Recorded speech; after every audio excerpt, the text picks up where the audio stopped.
자, 오늘 우리에게 주시는 말씀은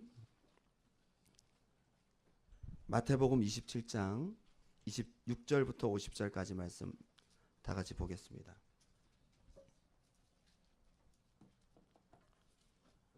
마태복음 27장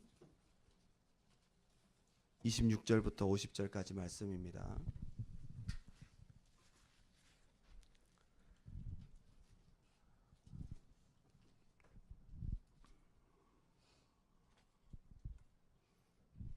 신약성경 마태복음 27장입니다. 26절부터 50절까지 제가 봉독해 올립니다.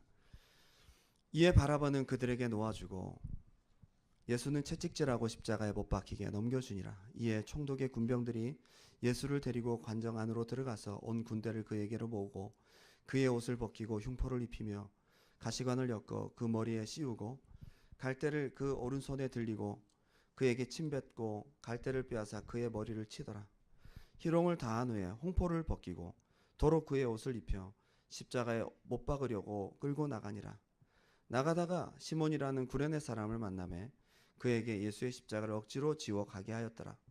골고다 즉 해골의 곳이라는 곳에 이르러 쓸개 탄 포도주를 예수께 주어 마시게 하려 하였더니 예수께서 맛보시고 마시고자 하지 아니하시더라.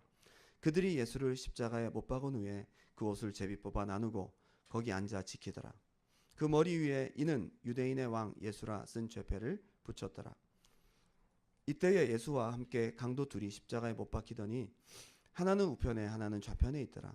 지나가는 자들은 자기 머리를 흔들며 예수를 모욕하고 이르되 성전을 헐고 사흘에 짓는 자여 네가 만일 하나님의 아들이어든 자기를 구원하고 십자가에서 내려오라 하며 그와 같이 대제사장들과 서기관들과 장로들과 함께 희롱하여 가르되 그가 남은 구원하였을 때 자기는 구원할 수 없도다. 그가 이스라엘의 왕이로다.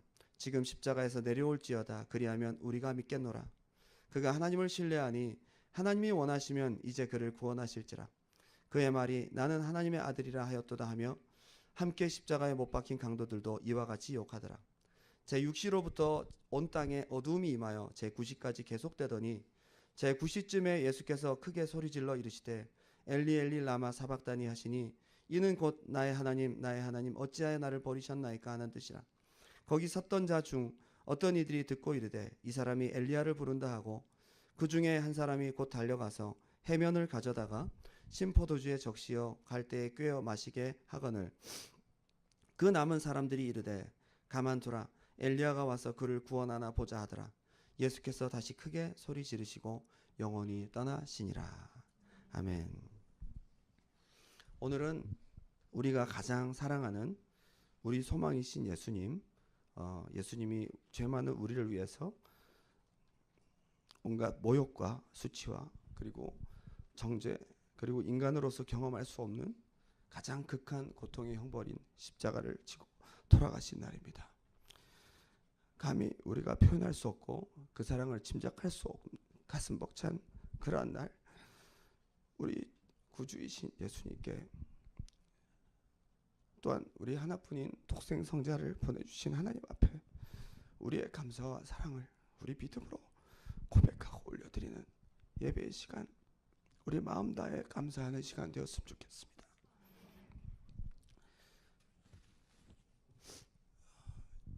예수님의 고난은 그의 생애 내내 지속되었지만 본격적인 고난의 시작은 겟세마네 동산에서부터 시작되었습니다. 너무도 간절하게 온 마음을 쏟아서 기도하신 나머지 땀샘에서 땀과 피가 섞여 나오는 그런 일이 발생합니다. 한 번도 우리가 경험하지도 보지도 못한 일이 발생한 것입니다. 육체를 초월한 인고의 기도 또 죽음의 기도를 볼 수 있습니다. 이렇게 기도하는 사람은 지구상에 하나도 없을 것입니다. 인류의 죄를 жил머진 그 중압감을 그 연약한 육체로 견뎌내면서 중보 사명을 감당하셨기에 그토록 고통스러운 육체의 이상현상이 나타나게 된 것입니다. 이게 바로 우리의 죄의 무게입니다. 우리 인류의 죄의 무게입니다. 우리 죄가 이렇게 무겁고 이렇게 고통스러운 것입니다.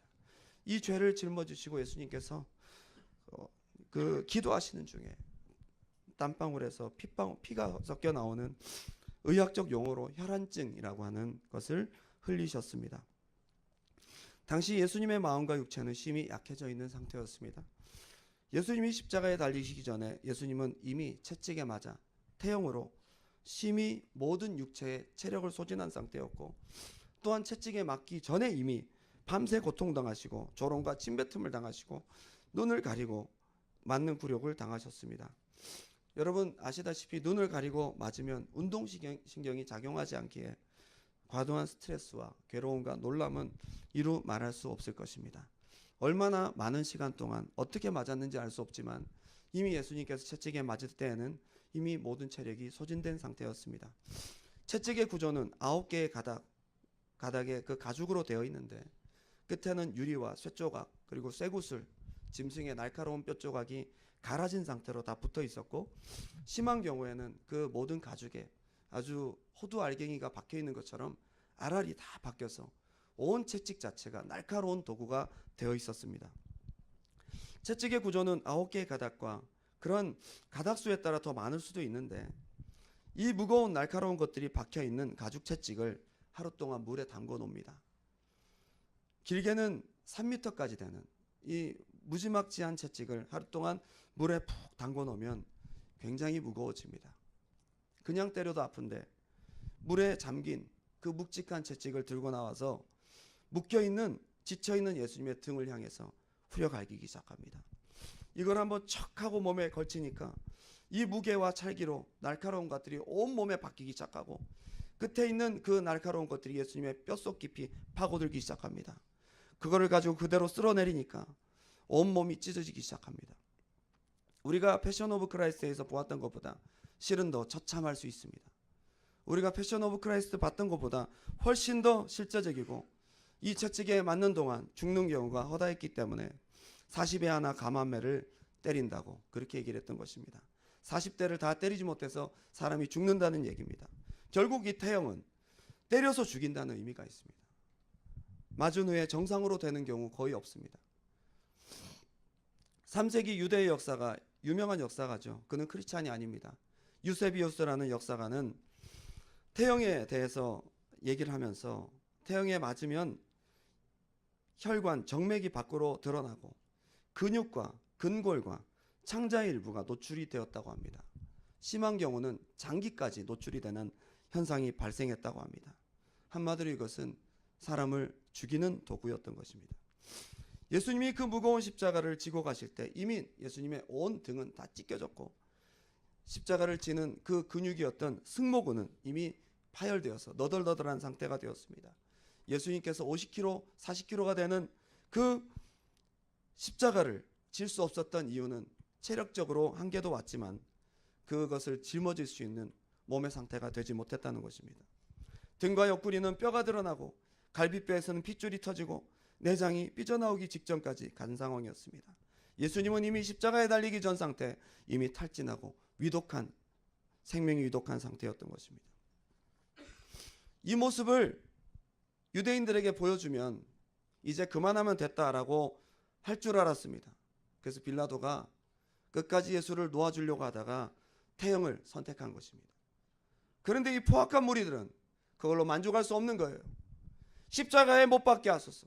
그를 십자가에 못 박게 하소서.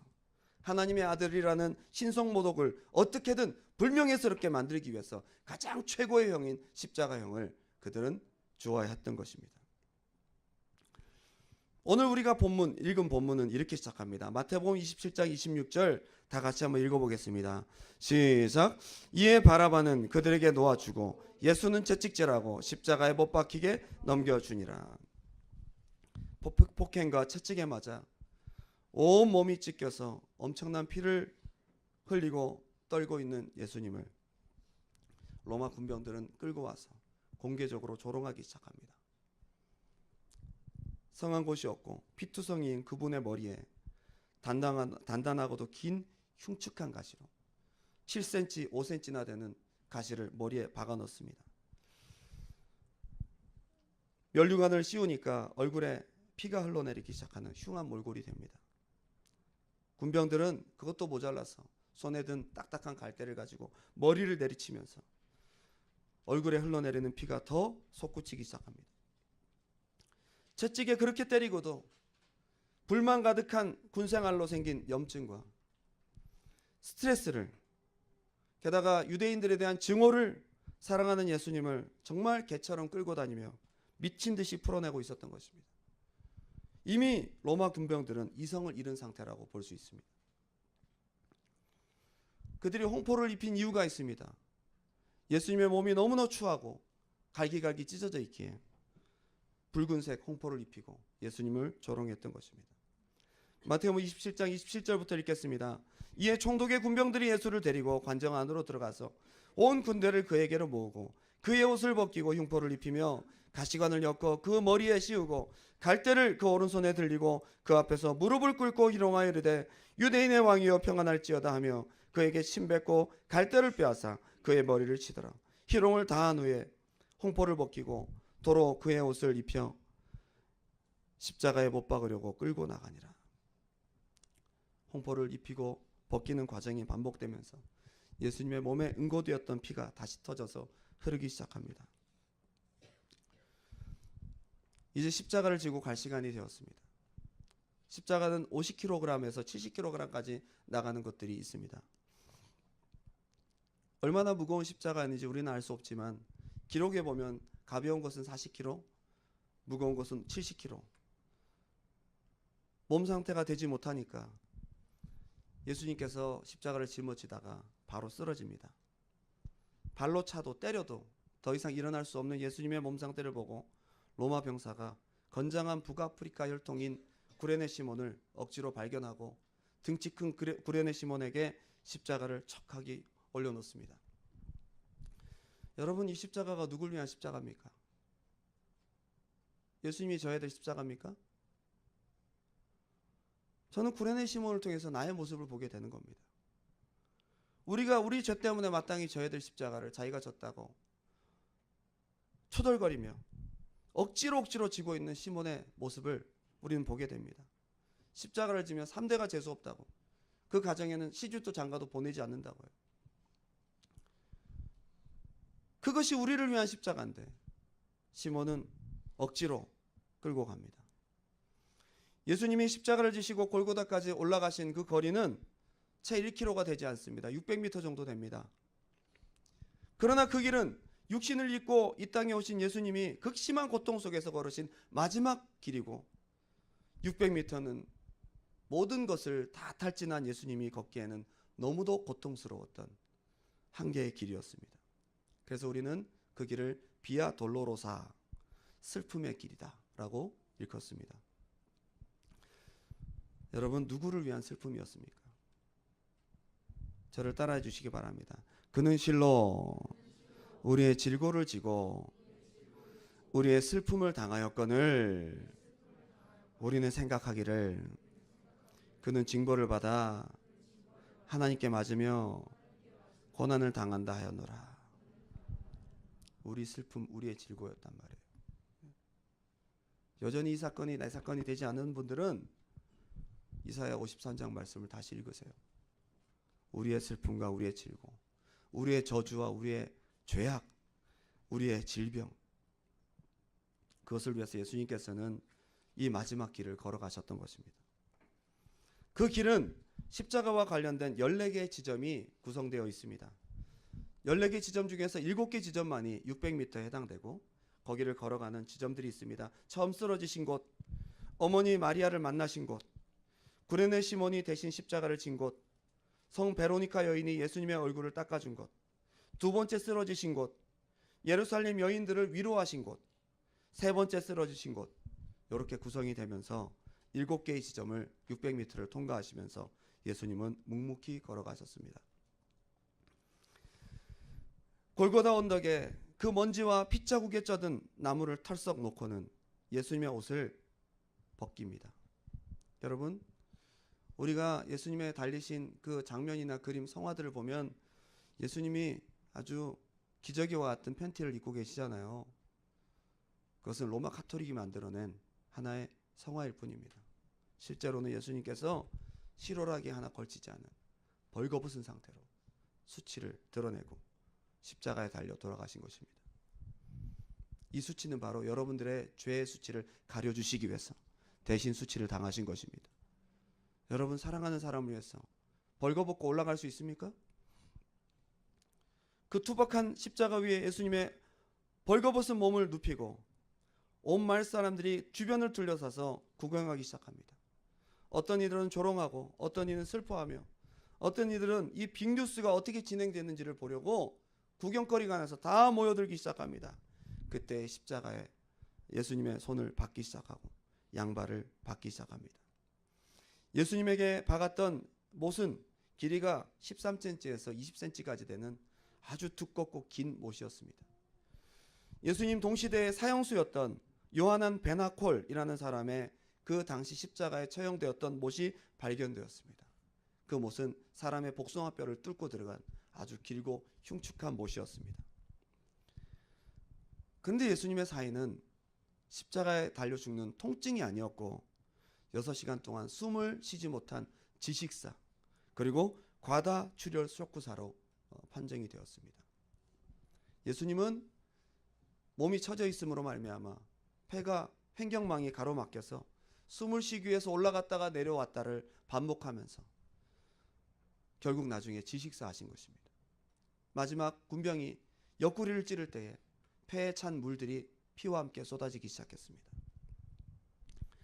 우리의 죄를 대신하려고 죽으셨고 우리를 죽기까지 사랑하셨다고는 하지만 그래도 너무도 악하고 죄인된 우리를 위해서 죄 없는 하나님의 아들이 지불하신 고통의 대가는 너무도 큰 것입니다. 십자가에 달리신 예수님은 마지막 7마디 말을 남기시고 이 세상을 떠나셨습니다.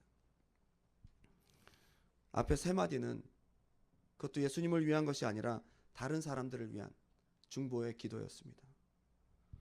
주여, 저들의 죄를 돌리지 마옵소서. 저들이 하는 짓을 알지 못합니다. 십자가에 못 박고 조롱하는 군병들과 머리를 흔들며 예수님을 죽는 데 내어준 수많은 유대인들을 용서해 달라는 기도였습니다. 그리고 두 번째 말은 마지막 우편 강도에게 하신 낙원의 약속이었습니다. 여러분, 희망을 가지십시오. 강도도 구원받았습니다. 예수님의 사랑이 너무도 큰 것입니다. 잘한 게 뭐가 있습니까? 평생 죄만 짓다가 얼마나 죄가 많으면 십자가에 죽냐 이 말이에요. 십자가에 죽기 전까지 그는 죄만 짓다가 산 인생이었습니다. 마지막 한마디, 당신의 나라에 이를 때에 나를 생각하소서. 거기에 믿음의 서광이 비쳤길래 예수님께서 네가 나와 함께 한낙원에 이르리라 구원을 약속하셨습니다. 두 번째 말씀이었습니다. 그리고 어머니 마리아를 보이면서 보소서 아들입니다. 그리고 난 다음에 어머니를 요한에게 부탁을 하잖아요. 그것이 바로 세 번째 말이었습니다. 그런데 여러분, 이것이 다른 사람을 위한 내용들이고 또한 우리를 위한 예수님의 중보였고 말씀이셨습니다. 뒤에 네 말씀은 예수님 자신을 위한 말씀이라고 학자들은 평가합니다.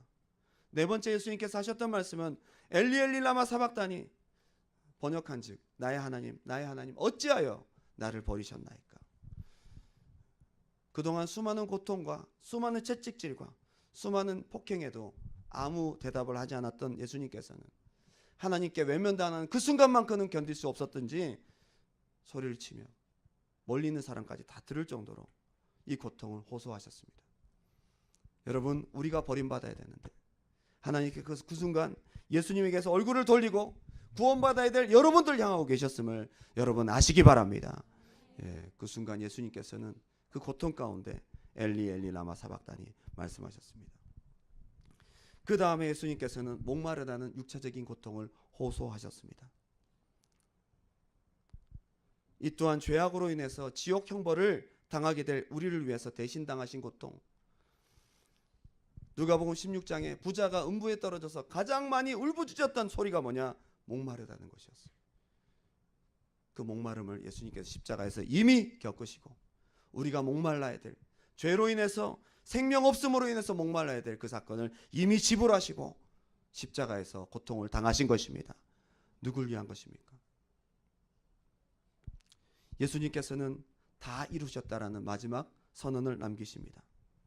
테텔레스타이라는 그리스어, 고대 그리스어는요, 빚을 다 갚았다는 뜻입니다. 십자가상에서 예수님의 마지막 말은 빚 다 갚았다는 얘기였어요. 이게 뭘 말하는 걸까요? 예수님이 무슨 빚이 있어요? 예수님 무슨 죄가 있어요? 우리가 죄값으로 인해서 영원히 형벌받아야 될 그 어마어마한 1만 달란트를 예수님께서는 십자가상에서 다 갚으신 것입니다. 누구를 위한 것입니까? 마지막 하나님 손에 자기 영혼을 부탁하면서 예수님은 운명하셨습니다. 이 또한 예수님께서 자기 영혼을 아버지께 맡기면서 부활의 승리를 기대하시고 확신하셨습니다. 그 승리가 곧 우리의 승리, 그 부활이 곧 우리의 부활이기 때문에 예수님은 승리하셨던 것입니다. 요한복음 20장 17절에 예수께서 이르시되 나를 붙들지 말라 내가 아직 아버지께로 올라가지 아니하였노라 너는 내 형제들에게 가서 이르되 내가 내 아버지 곧 너희 아버지 내 하나님 곧 너희 하나님께로 올라간다 하라 하시니, 곧 우리의 아버지 우리의 하나님이 되게 하기 위해서 예수님께서는 부활 승리로 마지막 자기의 영혼을 아버지께 부탁하시며 운명하셨던 것입니다. 누구를 위한 겁니까? 아까 우리 간사님이 끝나고 막 소리 지르며 기도했던 제목이 무엇입니까? 참 처음에 우리가 믿기 어려운 제목이 무엇입니까? 왜 십자가 사건이 나의 사건일까? 2000년 전 나랑 피부색도 다르고 시간도 2000년 전이고 팔레스타인 지방의 한 남성이 억울하게 십자가를 졌는지 모르겠지만 극형으로 죽었는데 왜 그 사건이 나의 사건이냐 이 말이에요. 저도 그게 믿어지지 않아서 아버지가 목회자이지만 24살까지 열심히 교회를 다녔습니다. 근데 그것이 믿어지는 순간, 그 사건이 진실이라는 것이 밝혀지는 순간 전 주님 앞에 제 삶을 헌신했습니다. 저희 아버지도 이 사건이 믿어지지 않아서 어렸을 때 기도했대요. 예수님의 죽으심이 어찌 나를 위한 죽음입니까? 하나님께서 어린아이에게 맞게 꿈에 나타나셨어요. 저희 아버지 눈에 할아버지가 십자가에 달려 돌아가지. 내가 사랑하는 아버지가 저기 달려 계신, 왜 저기 계실까? 내 꿈에 아버지로 보이지만 그것이 예수님이라는 직감이 타고 오는 거예요. 십자가에 피를 흘리고 계신 그 아버지가 저희 아버지에게 얘기를 했다는 거예요. 내가 너를 위해서 이렇게 피를 흘리고 너를 위해서 죽었다. 꿈에서 깨어나서 예수님이 나를 위해 죽으셨음을 확신하게 되었다는 것입니다. 여러분, 우리의 신앙이 형식이 되든지 정말 헌신이 되든지 그것은 그 십자가의 사건이 오늘 나를 위한 사건임이 고백될 때부터 그 차이가 발생합니다. 저를 한번 따라해 주시겠습니까? 여러분 가슴에 손을 얹고, 아까 우리가 보았던 영상 그냥 재미로 만든 영화 아닙니다. 실화입니다. 예수님께서 나를 위해 죽으신 실화. 여러분 감동을 주려고 배우들이 그렇게 취한 것이 아닙니다. 여러분을 위해서 실제 죽으신, 아니 저보다 훨씬 더 처참하게 죽으신 실제요. 실화입니다. 바로 나를 위해서. 한번 따라합니다. 예수님, 나를 위해서 모진 고통을 당하시고 영원히 죽게 될 나의 모든 죄를 십자가의 고통으로 죽으심으로 갚으심을 감사합니다. 감사합니다. 내가 믿습니다. 여러분 고백하고 헌신하는 여러분 삶이 되시기 바랍니다. 오늘 설교의 결론을 맺겠습니다. 임진왜란을 일으킨 토요토미 히데요시라는 사람을 여러분들이 들어보셨을 것입니다. 토요토미 히데요시라는 사람이 있었습니다. 그는 밖으로는 전쟁광이었고 안으로는 전파된 기독교를 엄청나게 핍박했던 사람입니다. 그 당시에 이미 기독교가 일본에 들어가서 많은 사람들이 예수를 믿었다는 거예요. 그런데 토요토미 히데요시가 기독교인들을 무조건 다 잡아 죽여라. 그것도 아주 처참한 방법으로 공개 처형을 하도록 명령을 했습니다. 그래서 기독교인들이 발각된 대로 닥친 대로 다 공개 처형을 하는데 살을 베고 귀를 자르고 온갖 고문하는 방법으로 해서 사람들을 죽이기 시작합니다. 그 당시 순교자들 중에 일본 나가사키에는 26명의 순교 성인으로 알려진 사람들이 있습니다. 교토 오사카 지역에서 붙잡혀서 한쪽 귀가 다 일단 잘립니다. 그 사람들이 기독교인이라는 것을 증명하기 위해서 귀를 잘라요. 도망가도 그는 기독교인으로 잡혔다. 언제든지 죽게 돼 있어요. 그리고 맨발로 추운 겨울철에 한 달이나 걸려서 동상으로 발이 잘리고 피부가 부르트면서 나가사키까지 끌려왔습니다. 그 26명의 사람들 중에 가장 나이가 어린 한 소년이 있었는데 겨우 12살밖에 먹지 않은 이바라키라는 소년이 있었습니다. 12살이면 몇 학년이에요? 기독교를 핍박하는 사람들 눈에도 얘는 너무 어린 거예요. 너무 어린 거예요. 그래서 그냥 무참히 죽이려다가 그 아이를 회유하기 시작합니다. 만약 네가 예수를 부인하면 너 살려줄 거야.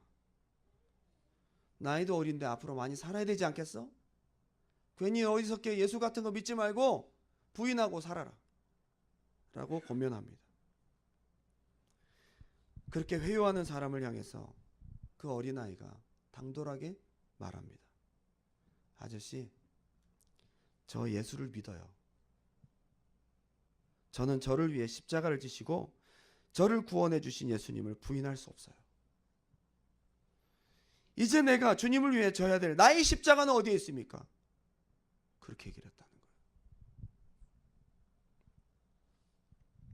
그리고 그 아이는 다른 어른들과 함께 십자가에 묶인 채로 올라가서 창이 허리부터 찔려서 어깨로 삐져나오는 그런 극형을 당하고 순교를 당하게 됩니다.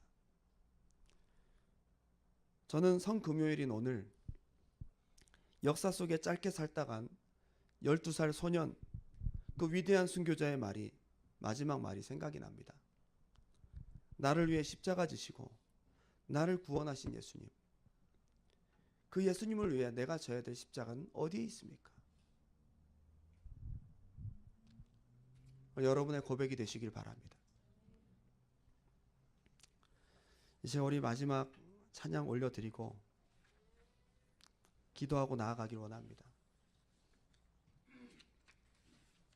우리가 늘 고난주간이 되면 부르는 찬양, 예수 나를 위하여 십자가를 질 때 세상 죄를 지시고 고초당하셨네.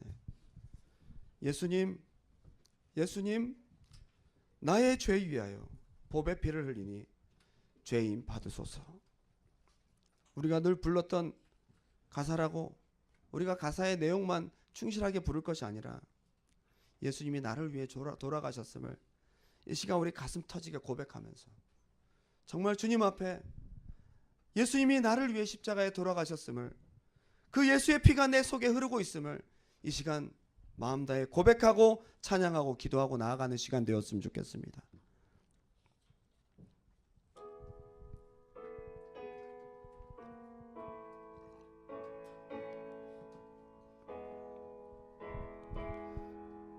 이 시간 가사를 생각하며 함께 믿음으로 고백합니다.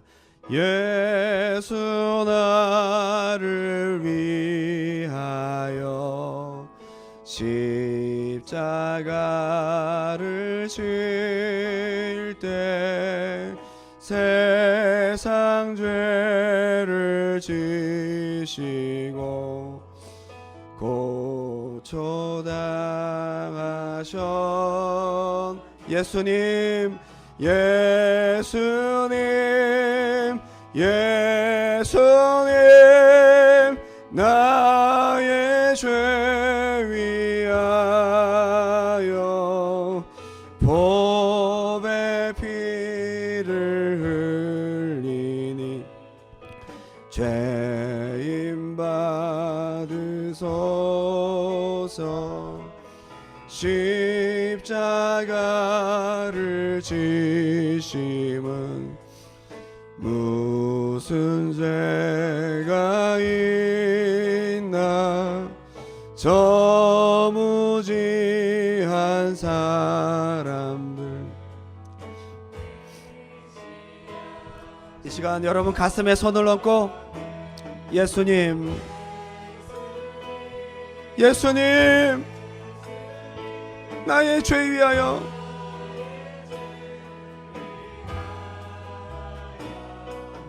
법의 피를 흘리니 죄인 받으소서. 피와 같이 붉은 색 없는 이가 없네.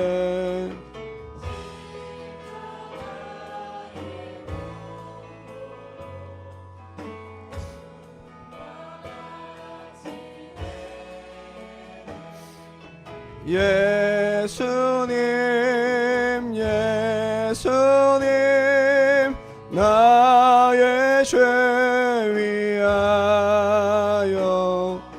법의 피를 흘리니 죄인 받으소. 아름답다 예수여, 아름답다 예수여.